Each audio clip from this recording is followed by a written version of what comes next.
Bonsoir à tous, j'espère que vous allez bien. Ça fait un petit moment que je vous ai pas eu, effectivement, que j'ai pas fait de petites capsules. Euh, alors ce soir, je voulais parler du Ragnarok de l'Atlantide. Alors bon, ça va être pas trop long, hein, voilà, on va pas s'étaler non plus sur une trop grande longueur, mais c'est titré un peu d'un livre intéressant qui nous parle justement du Ragnarok de l'Atlantique. C'est un recueil de mythologie nordique qui inclut la Volupspa, je crois qu'on dit, et la Vasdrum Nimsla. Alors c'est pas facile à prononcer, je pense que ce sont des termes norvégiens ou finlandais. Et alors donc il y a une introduction et un prologue. Alors bon, je parlais plutôt du prologue en fait, hein. Enfin le prologue, je n'ai pas voulu le lire entièrement, je l'ai déjà lu, je vais en faire un petit résumé rapide. Alors bon, d'abord c'est un recueil qui a été écrit par Oleg, hein, de Pagan TV, hein. C'est un petit livre très sympathique. Et qu'est-ce qu'il dit dans son prologue? C'est très intéressant comment en fin de compte on a usurpé justement la tradition nordique, kelto-nordique, hein, avec les As, les dieux As, etc. Et comment en fait elle a été usurpée notamment par surtout et surtout avant tout ce qu'on a appelé Talmudo-romain, donc l'église catholique jésuite. Voilà, hein, ça a toujours les intellectuels qui ont toujours été là. Donc la chrétienté au XIIIe siècle a commencé à faire son travail, évidemment de sape, hein, pour détruire justement cette petite communauté qui était la communauté, on va dire, hyperboréenne, où il y avait une association entre les druides, hein, les fameuses druides, hein, qui étaient des, je rappelle, hein, des herboristes, qui étaient un peu, si vous voulez, on les considérait évidemment, enfin la religion catholique les considérait comme des sorcières, hein, souvent les rousses étaient mal considérées et le bûcher les attendait. Il y a eu aussi malheureusement des hommes, mais c'était souvent le cas, hein, parce que vous aviez effectivement la religion catholique romaine, je le répète, qui a agi évidemment sur les ordres de César et de toute sa clique.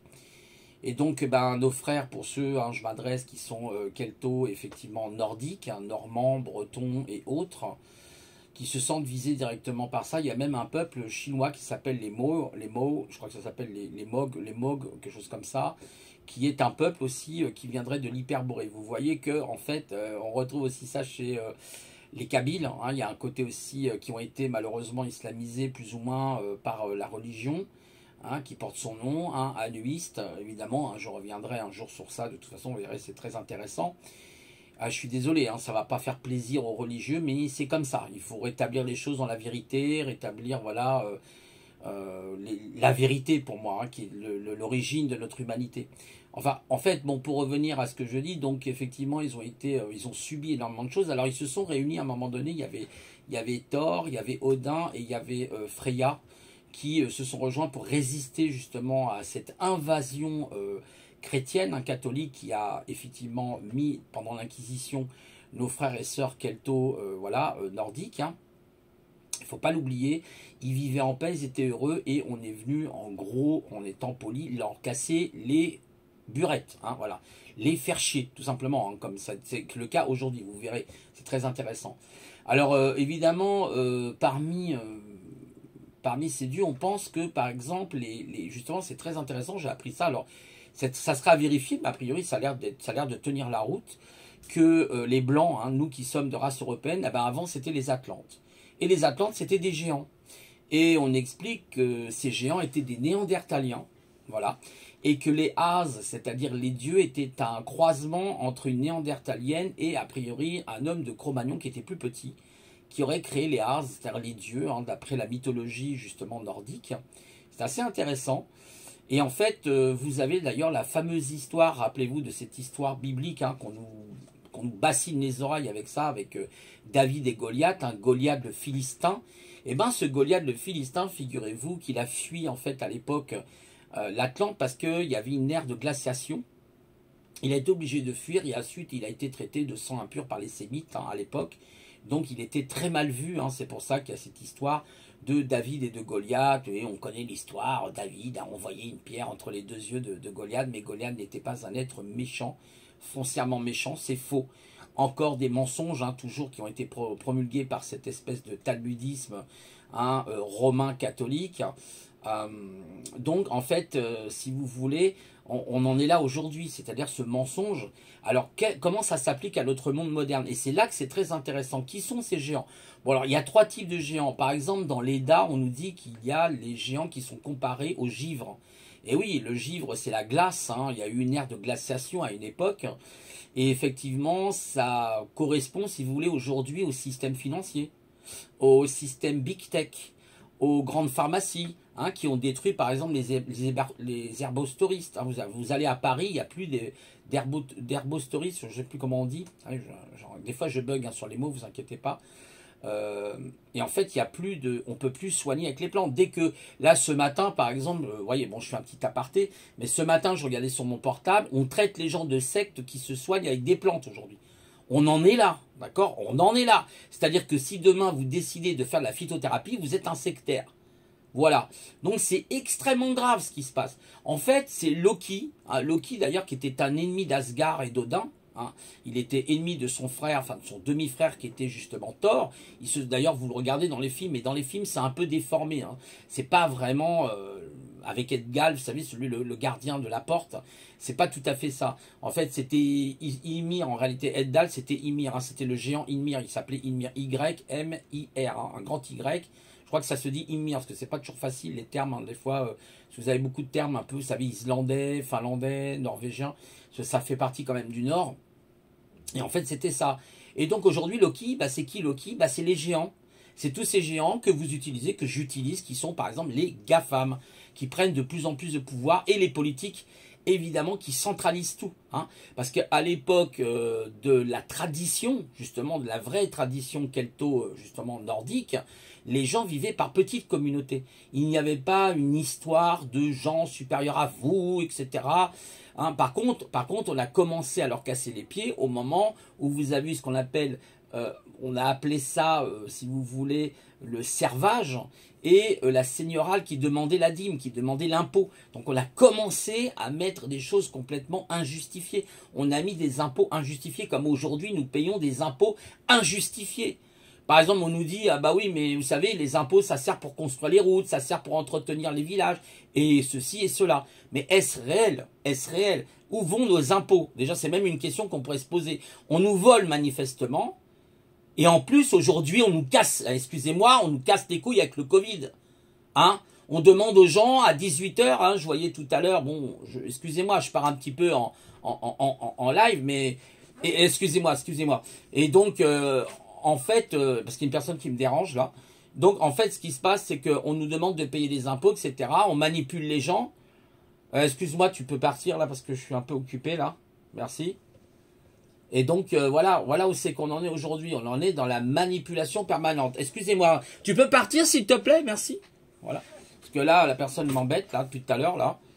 Ouais, c'est incroyable, on est toujours dérangé. Hein.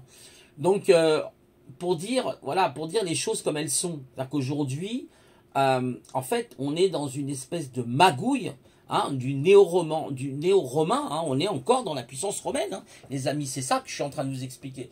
Et moi, j'ai lu ce prologue-là, ça m'a beaucoup marqué. Et là, je voyais, alors pour revenir, voilà, j'ai perdu un peu le fil avec tout ça. Parce que ça me perturbe, j'ai horreur d'être perturbé comme ça, c'est un truc, c'est hallucinant les gens. Les gens, ils vous voient en plus, et puis ils viennent vous perturber, c'est complètement dingue. Vous voyez une personne qui fait quelque chose, vous l'embêtez pas. Non, les gens, faut qu'ils vous embêtent. Donc, en fait, ça me rappelle un petit peu ce qui s'est passé avec Rémi, vous savez, je sais pas si vous connaissez Réservoir Application. Et en fait, ils étaient partis du côté de Méry-sur-Oise ou de Auvers-sur-Oise. Vous savez où il y avait Van Gogh, hein, avec son frère Théo. Eh ben, on a fait de la délation sur eux. Les gendarmes sont venus les voir. Il y avait Alain, il était tranquille, un gilet jaune. Il présentait ses petits tableaux, vous savez, ses petites fresques, ses petites peintures, hein, qu'il a eu plus ou moins, vous savez, dans les brocantes, parce qu'il est passionné par l'art, hein, par l'art pictural. Et ben, il a été embêté. Et il y a quelqu'un qui a craché le morceau. Comme il était 18 h, bon, bah, il va être, voilà la France d'aujourd'hui. On fait de la délation en direct sur les gens.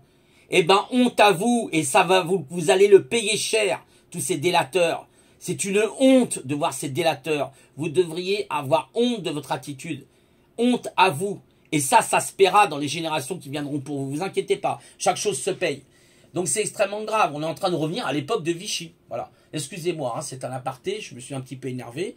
On va revenir donc sur cette histoire justement de l'EDA, hein, l'EDA plutôt, plus précisément, où en fait, vous voyez la mascarade. Aujourd'hui, on est dirigé par ce monothéisme. Hein, et moi, j'irais même beaucoup plus loin. Une personne l'a très bien expliqué. D'ailleurs, c'est Oleg qui l'a même expliqué. Nous avons affaire à un complot monothéiste, hein, à une machination monothéiste. Hein, avec l'histoire des masques, regardez dans la Bible, regardez dans le Coran, vous allez voir. C'est une véritable mascarade qui est en train de se passer. C'est le cas de le dire. Hein, mascarade, masque, hein, un petit peu.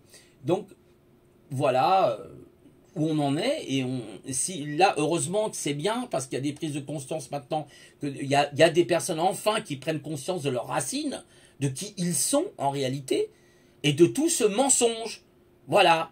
Doctrinal qu'on vous a mis dans la tête. S'il y a une religion qui existe trinitaire, d'ailleurs la Trinité, souvent dans la religion catholique, on vous parle d'une Trinité d'ailleurs un peu étonnante, hein, on vous dit que c'est le Père, le Fils et le Saint-Esprit, alors que la vraie Trinité c'est le Père, la Mère et le Fils, ça n'a rien à voir avec le Saint-Esprit, c'est la Trinité traditionnelle, c'est-à-dire hyperboréenne, d'origine hyperboréenne. Vous voyez donc le mensonge dans lequel on est. Donc aujourd'hui, qu'est-ce qu'on est en train de voir? Une société qui est en train de se geler sur le plan financier, qui avale tout, hein, ça devient des pieuvres, ils sont en train d'absorber tout, hein, ils sont en train de nous mettre le Covid, ils vont vouloir nous mettre le passeport vaccinal, ils vont vouloir, voilà où on en est aujourd'hui. Mais personne ne connaît ses origines. Donc qu'est-ce que vous voulez que je vous dise? Comment voulez-vous que les peuples se révoltent? Ils peuvent pas. Les seuls, moi je veux dire aujourd'hui, enfin les seuls, c'est peut-être pas les seuls, mais en tout cas ils font partie de ces personnes, de pionniers si on préfère, c'est les gilets jaunes. Je suis désolé de le dire. Les gilets jaunes sont les seuls qui résistent à ce système. Alors après on peut critiquer peut-être leur démarche pour certains, c'est passible de critique pour certains, mais pas tous. Je suis désolé, moi je suis par exemple Alain, qui est taxi, il fait taco d'ailleurs, il est très marrant, très gentil, c'est un gilet jaune qui sourit souvent et qui dénonce. Il y a comment elle s'appelle, Marie-Jeanne qui dénonce, il y en a plein qui dénoncent ce système. Mais est-ce que les gens pour autant ils écoutent? Non, vous les voyez, au contraire ils vont faire de la délation, ils vont aller faire de la délation pour eux. Regardez, il est 18h, ils sont encore dans la rue et vous avez des gendarmes. Vous savez, dans une ville comme l'Oise, dans l'Oise, vous avez des gens qui ont été faire de la délation. Alors, j'ai une petite idée, parce qu'à un moment donné, je sais qu'Alain parle avec des gens qui rentraient dans le cimetière. Est-ce que c'est pas eux qui ont appelé les gendarmes? Alors, on peut pas accuser les gens comme ça, on est bien d'accord, il faut des preuves. Mais vous voyez, voilà la délation dans laquelle on est. Et puis après, vous avez des individus sur Internet qui vous disent « Oh là là, le faux ami, oh le traître, etc. » On n'est pas dans la délation. Les faux amis, c'est pas une question de faux amis, simplement vous n'êtes pas d'accord avec la personne sur des points de vue, vous avez le droit. Et ben cette personne vous traite de traître, etc., de machin. Mais qu'est-ce qu'il connaît, lui, de traître? Voilà ce que sont les gens d'aujourd'hui. Vous voyez, ça vient vous parler de l'agenda 2030. On n'a rien à foutre de l'agenda de 2030. Moi, je vis là pour le moment. De toute façon, l'agenda de 2030, que vous soyez là ou pas là, ils le mettront en place s'ils veulent le mettre en place parce que les gens ne réagissent pas. Voilà. Alors, il y a une autre histoire actuellement. Il paraîtrait, alors ça, je ne sais pas si c'est vrai. Alors, vous allez me dire, je change de sujet, je sais. Mais il y a eu, je crois, c'est Florian Philippot, qui explique que, a priori, cette histoire encore de confinement, parce qu'on va encore nous reconfiner, nous on est en banlieue parisienne, et ça y est, ça recommence, ça veut dire qu'il y aura des confinements le week-end. Alors vous avez les gens qui travaillent toute la semaine, du lundi au vendredi, pour ceux qui travaillent du lundi au vendredi, évidemment, il y en a aussi qui travaillent le week-end. Ils veulent prendre leur week-end, on leur interdit de sortir. Ou alors une dérogation, un petit papier à remplir. Mais on se fout de la gueule des gens. Et personne ne réagit. Alors, d'après ce que disait Florian Philippot, il y aurait une autre raison. C'est les histoires, vous savez, d'élections législatives, il me semble, quelque chose dans ce genre. Alors, est-ce qu'effectivement, notre cher président ne repousserait pas, hein, parce qu'il a peur, en fait, hein, il voit bien que dans les sondages, le LRM est en train littéralement de tomber dans l'abysse. Et en fait, il essaie de repousser au plus loin ces élections. C'est une probabilité, je dis bien une probabilité. Voilà. En attendant, on embête les gens, on emmerde les gens, on les fait chier, les gens qui travaillent dur, hein, qui essayent. Mais quand est-ce que vous allez vous réveiller?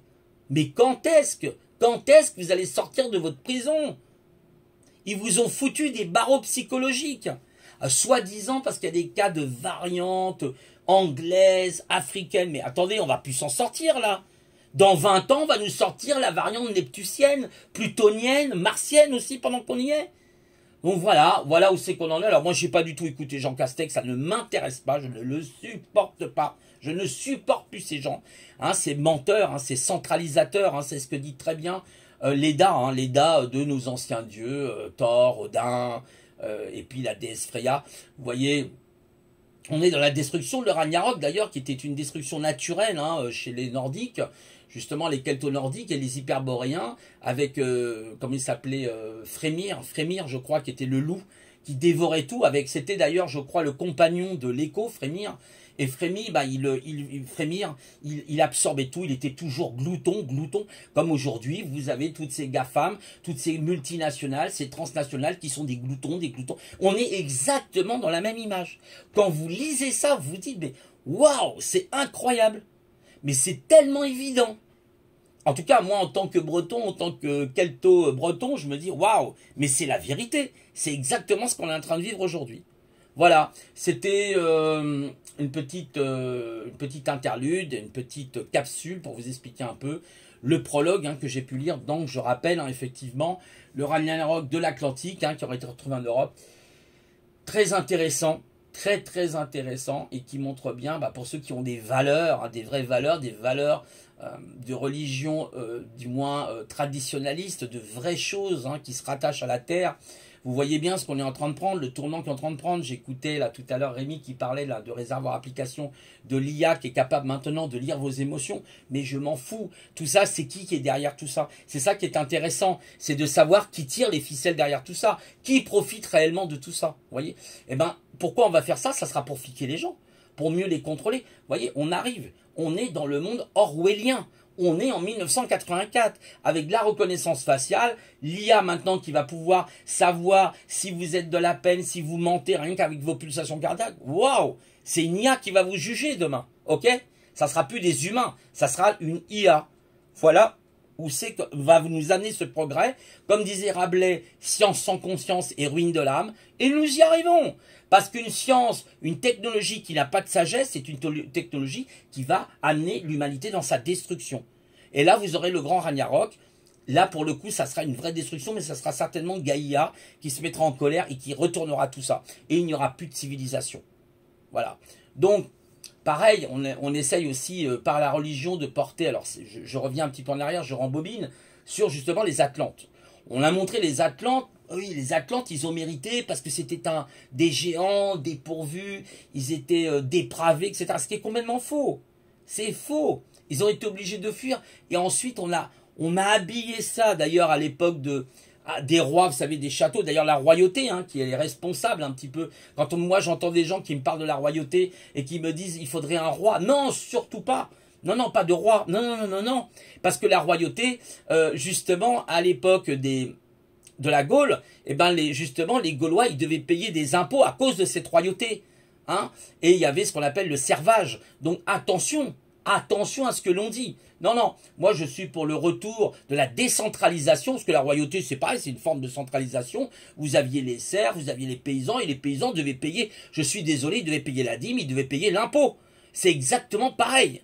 Ah mais c'est le roi, non mais le roi il était élu par qui? Il était élu par cette fameuse religion, hein, qui sont d'ailleurs les basiliques, hein, ce qu'on a appelé cette religion catholique romaine, qui est d'ailleurs judéo-romaine, vous voyez, judéo-chrétienne précisément. Donc le judaïsme avec chrétiens et les jésuites qui étaient les juifs qui ont rejoint cette religion catholique. Voilà, ça il faut bien le savoir. Aujourd'hui, vous avez beaucoup de gens à cette époque moderne qui sont nos intellectuels modernes, qui sont des jésuites. Voilà, ils font les grandes écoles, jésuites, etc. Et c'est eux qui sont derrière les plans que vous voyez actuellement.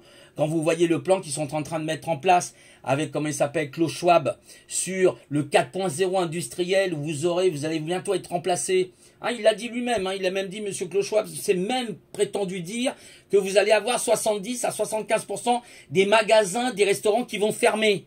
Et qu'est-ce qui est resté ouvert à votre avis? Eh ben, c'est le grand Loki avec ses géants. McDonald's, KFC, etc., etc. Vous n'aurez plus le choix d'avoir un petit magasin pour vous, pour acheter des belles choses, etc. À part peut-être les riches. Parce que moi, je vois, j'ai une ville qui est juste à côté de chez moi, qui est en Enghien-les-Bains. Là, comme par hasard, les petits magasins sont ouverts. Donc ça sera sûrement des gens de la haute classe qui pourront peut-être encore accéder à ce genre de magasin, parce que ça sera hors de prix pour les personnes qui sont de la classe ouvrière moyenne. Voilà où c'est qu'on en arrive aujourd'hui. D'accord? Le plan, il est clair, net et précis. Voilà. Alors j'entends des personnes qui me disent, j'écoutais l'autre fois justement, très gentil, Coquelicot là, qui fait un peu des tirages de cartes. Elle dit oui, mais le nouvel ordre mondial, il n'aura jamais lieu. Elle n'en sait strictement rien. Personne ne sait rien de tout ça. C'est tout ça, ce ne sont que des avancements. On avance des choses, mais on ne sait pas. Qui vous dit qu'ils ne le mettront pas en place, mais il ne durera pas. Ça, c'est une certitude. Mais pour moi, ils le mettront quand même en place. Vous verrez ce que je vous dis. Hein, je ne veux pas être pessimiste. Tant mieux s'ils ne le mettent pas en place, ça veut dire que je me suis trompé. Et si je me suis trompé, je ferai mon mea culpa. Si je me suis trompé, je ferai mon mea culpa. Mais peut-être que je ne me trompe pas partiellement. Voilà, et c'est ce qu'on est en train de voir aujourd'hui. Il faut bien que cette fin de civilisation sonne son glas. Elle est arrivée au bout. Voilà, d'accord? Parce que la pieuvre, elle grossit, elle grossit, elle grossit. Hein, la pieuvre de Loki avec, comment il s'appelait, Fermir. Ce loup noir hein, qui dévorait tout. Et voilà, c'est tout. Il n'y a pas d'autre explication. Voilà, nous sommes en présence d'une puissance autoritariste. Regardez ce qui se passe aujourd'hui, vous voyez bien. Maintenant, vous êtes dans la rue à 18h05, vous faites arrêter par la police, vous prenez une amende de 135 €. Bientôt, ils vont vous foutre directement au Newf. Et pourquoi pas dans des chambres de torture dans quelques temps. Mais qu'est-ce que c'est que cette histoire-là? C'est quoi ce délire? Et on sait très bien, il y a même un grand épidémiologiste, je crois que c'est un même des premiers qui l'a dit, ça ne sert à rien les confinements. On n'a qu'à traiter. On avait l'azithromycine, on a l'hydrochloroquine, on a l'ivanxtis, on a plein de choses qui permettent de traiter, on a la vitamine C, on a tout. Maintenant, on veut même interdire, d'après ce que j'ai entendu, c'est un écho, la vitamine D, vitamine D3. Mais ils sont devenus fous, ces gens-là. Si on ne les arrête pas, ils vont nous amener dans l'abysse. Voilà. Alors oui, c'est peut-être un coup de gueule, parce que voilà, moi l'injustice ne m'insupporte, je ne supporte pas l'injustice. C'est un truc qui me fait sortir de mes gongs. Et quand je vois que les gens, ils se prennent la tête pour des histoires, des je sais pas quoi, alors qu'aujourd'hui, il y a des choses beaucoup plus graves. Beaucoup plus graves. Voilà. En tout cas, bah écoutez, c'est fait, c'est vrai, sur un ton sévère. Je le reconnais, mais voilà, c'est ça que je voulais dire. Vous voyez, donc, l'opposition entre la vraie tradition, qui est une tradition originale, et évidemment les sbires qui sont derrière, modernes, hein, ces intellectuels qui ont infiltré tout, ils ont tout infiltré, et nous en sommes là aujourd'hui. Nous en sommes là aujourd'hui. Il n'y a pas besoin de se poser des millions de questions. C'est du bon sens. Voilà. Donc, il serait bien qu'on retrouve nos valeurs traditionnelles. Ça ne veut pas dire qu'il faut retourner à l'âge de pierre, on n'a pas dit ça. Mais qu'on retrouve des valeurs, c'est-à-dire la famille, les liens avec les amis. Vous voyez bien qu'aujourd'hui, avec la distanciation sociale, on coupe les liens humains. Hein, on se demande d'ailleurs si c'est bien des humains qui font ça d'ailleurs, vous voyez, pour couper les liens humains, justement, vous voyez. Hein, on essaye de séparer l'humain, hein, qui a besoin d'humanité. Oui, mais c'est dangereux, etc. Oui, il faut être prudent. Je ne dis pas qu'il ne faut pas être prudent. Attention, je n'ai pas dit ça. Il faut être prudent, évidemment. Mais vous voyez, on est arrivé dans une psychose totale. Dans une psychose totale. Voilà les amis, je vais vous souhaiter une bonne soirée, puis je vous dis à une prochaine fois. Au revoir.